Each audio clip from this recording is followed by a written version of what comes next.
First day, out here being able to work some, situational offense and defense. We worked some third down today. I thought, again, this was a day that there was a little bit of back and forth. I thought, early on in practice, there were some plays there, 7-on-7, the first team period. I thought the offense did some really good things. I thought the defense kind of responded and played much better, towards the last couple, periods of practice. But there's been a lot of back and forth between both sides. The thing I've been most encouraged about is that our guys have been, for the most part, executing at a pretty good level and competing extremely hard against each other. So, and I think that's the way you get better. So, go ahead. Dennis, what do you know about what happened with Chris Olave? I think he just landed on his hip, but it's hip, and that's really about all I got right now. Seems like Chase is getting more and more disruptive as the days go on. Yeah. Look, he got more reps today. I think, the plan was kind of to try to get him about 3 or 4 reps in each team period. So I'd say he probably got, around 9 reps or something like that today in practice, which is, maybe about, a half to a third of what he might normally get if he was taking, full reps. But he's certainly a disruptive player, and you can tell the difference when he's out there, and so now it's really about slowly bringing him along, allow him to continue to get more and more reps so he gets his body in football condition, and then he can kind of make sure he understands what we're trying to do within the scheme. I know it's way too early to start talking about starting positions and who's going to play where on the starting 11, but do you feel like he's coming in with the mentality that I see an opportunity to get on the field right away? Well, look, all of my conversations with him and all of our dialect has really been just about him coming in, committing to what we're going to ask him to do, and working his tail off at doing those things, and contributing to the team in whatever manner that is. And look, certainly he, he's out here competing, trying to be the best version of himself. And if he's one of the best 2 to have out there, then there's a chance that he's in the starting lineup. If you have your full slate of options at defensive end, what kind of versatility does that give you, even on third Well, down? yeah, I think if everybody is healthy, then I think we've got a lot of versatility, at the defensive end position, and so we've got some guys that have the ability to play on the edge. We've got some guys that have the ability to go inside, and in particular in passing downs. So I think there's a lot of versatility in how we can utilize those guys if we have the full array of that group. How would that maybe change the mentality in, like, I don't know how often you saw pressure? So like, if you're winning more up front, does that change what you can do at the back? Well, look, I think I think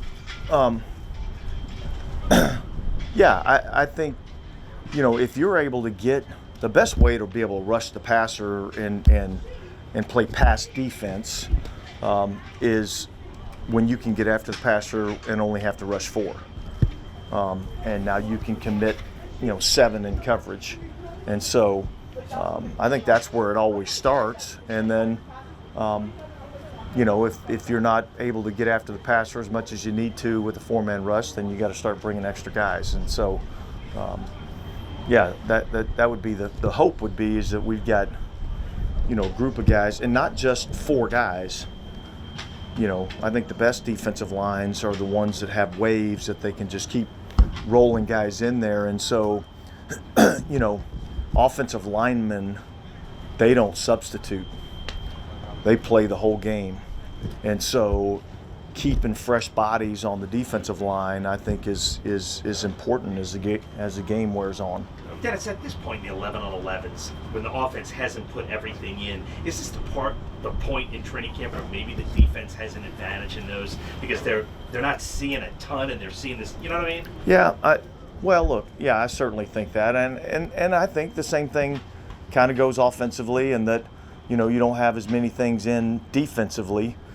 So I think the earlier you are in training camp, the more.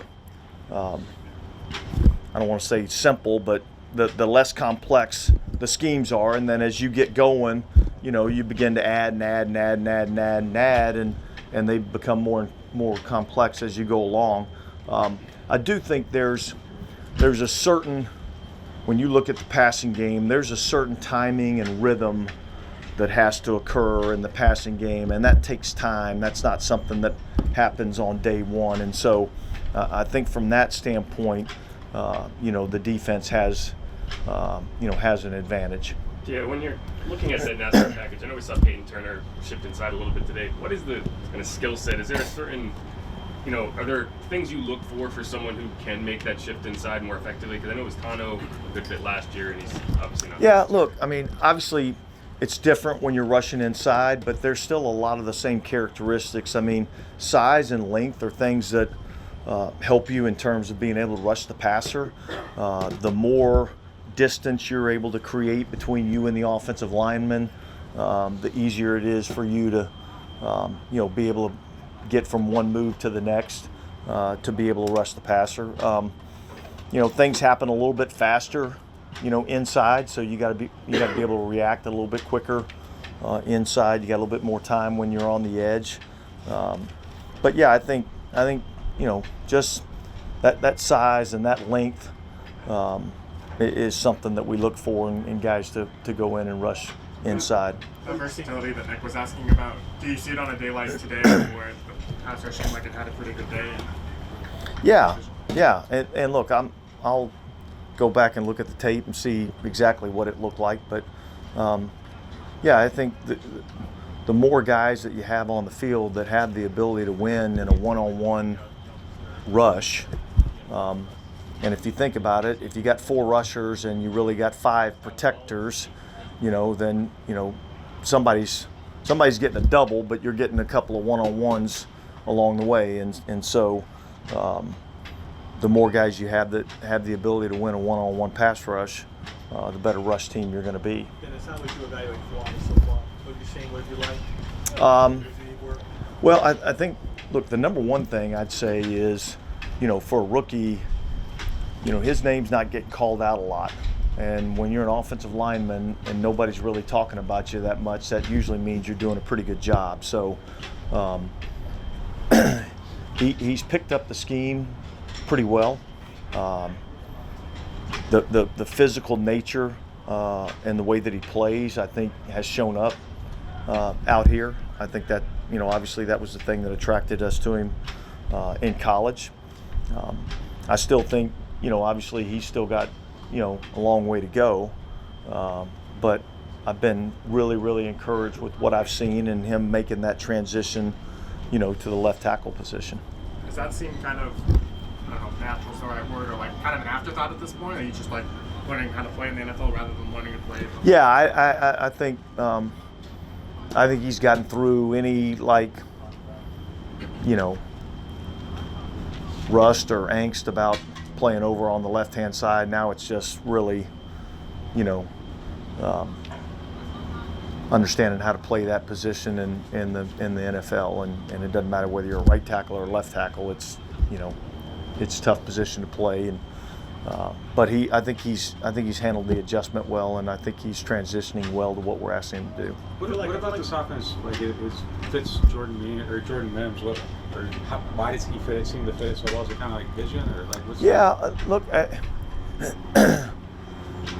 think with the wide zone scheme, I think that's a run that he runs pretty well. I think he understands what those tracks look like. I do think he's got some good vision in terms of how to run that play, and so you buy yourself a little bit of time to make the reads, as you're taking this wide zone path that buys you a little bit of time. And look, I think our guys have done a really good job of really teaching exactly what we want these things to look like and exactly what we want this track to look like. And there's plenty of video examples of, hey, look, if you run the track exactly like this and you do it time in and time out, here's where the cuts end up being, and so look, I just think he's taken to that. He's studied it, and I think he's done a good job.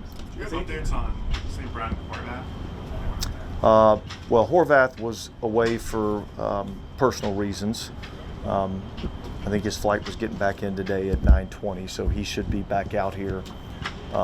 And St. Brown's got a little bit of a hamstring.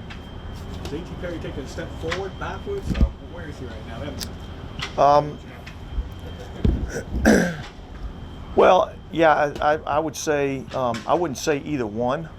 I'd say he's kind of holding steady right now. I'm kind of waiting to see him, do something that's going to jump up and catch my eye a little bit.